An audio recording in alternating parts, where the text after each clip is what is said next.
We're using it for a while already. It does play porn. YouTube works, YouPorn works. Yeah, and just in case something doesn't work, you can also like turn off individual tag type parsers. So if you find that the tag type parser for fonts misbehaves on you, you just turn it off in the configuration. And remember, there's also the complain button. Flash files with code obfuscation employing, like hulu.com, will get rejected because we cannot prove that the code flow doesn't do anything shitty. And this is why you can configure exceptions in NoScript. Many third parties with generators produce plain utter bullshit, simply because the Flash player doesn't care.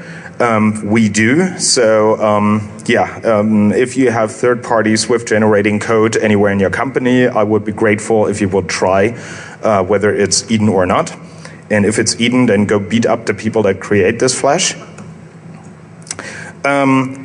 At this stage, we really need people reporting compatibility issues. So if the tits are green instead of blue, complain, because that's something we cannot automatically test for. And there's just so much porn you can watch per day. And it's also highly annoying.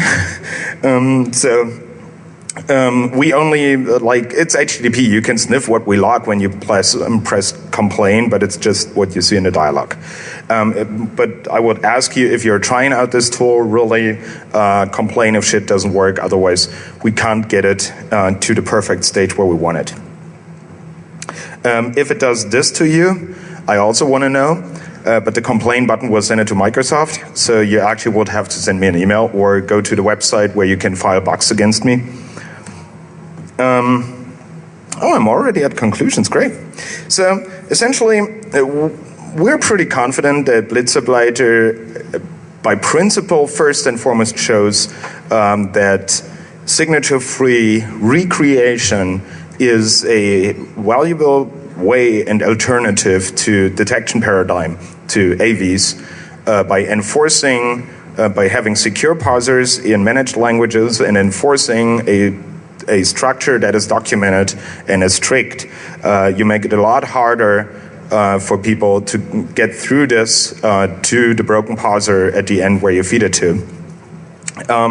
We also think that automated code property verification and enforcement will be really interesting and useful for people that have that requirement and are also more applicable to other file formats.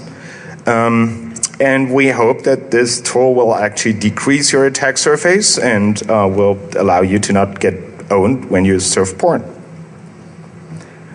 Here's a couple of people working on this. Robert is one of our interns. He works on this code quite a lot. He hates Adobe as much as everyone else who wrote parsers for their file formats. Dirk is the guy who actually managed to beat the free time for me so I can work on it. And Mumbi is just general awesome and actually plays tonight at the Freak Show. So if you want to hear some good electronic music, come by. And that was it, and I think I even have time for Q&A. And I have one more Jägermeister.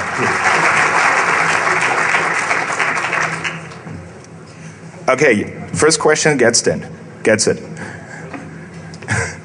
What's the question?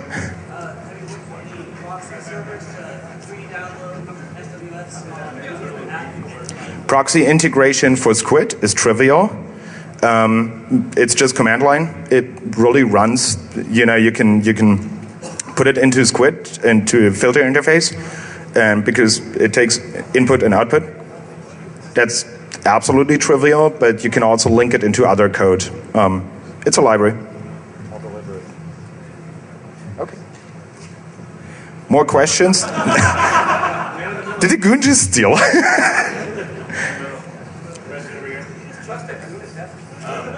Do you plan to talk to the people behind the Flash block at all? The recreation of that? Flash block is another browser plugin. Yeah, it's specifically just to block Flash. There's a lot of people that find NoScript just too noisy. What browser is it for? Oh, for Firefox, it was Oh, totally. Like, the point of giving this talk is I want feedback, and people that want to integrate it, that's the whole reason we make it public. And believe me, it's a shitload of code. So I would love to have anyone who wants to integrate it anywhere, even in their, I don't know, parking lot. So you think we should actively go out and seek them out? Well, I would say so, because no script is so noisy. I think only super uber security people can deal with how much you have to okay stuff. Whereas Flash block just makes all Flash on the page just be placeholders by default. And if you want to see the Flash, you just click on it. So it's a lot more useful by normal users. So it'd be more possible for them to take advantage of this. Okay, yeah, I try it. More questions? Any Jägermeisters for me? You have issues with the Adobe documentation of their file format. Did we have issues with the Adobe documentation of their file format? Are you fucking kidding me? Of course we have. Dude, they have like the errata for the file format specification for ABC, for AVM2, sits on a fucking Mozilla wiki without being linked to from anywhere. Like, it requires some real Bing voodoo to actually get there. And then it contains things like, oops, those were actually indexes and not full strings. Yeah, I noticed when trying to parse it, fuckers. Yeah, so that's my biggest thing with Adobe right now. I'm trying to get them to collaborate so we can tell them where our reading from the spec and the reality goes like this way. Because, for example, on Adobe's site on the DevNet for Flash, where they showcase Flash in the samples, half of the samples violate their own specification by not declaring the exception handlers they call. Does that answer your question? Do you want to go to a Q&A room? No, no problem. Okay. Do we have time for one more? You have time for one more question. Do we have one more question?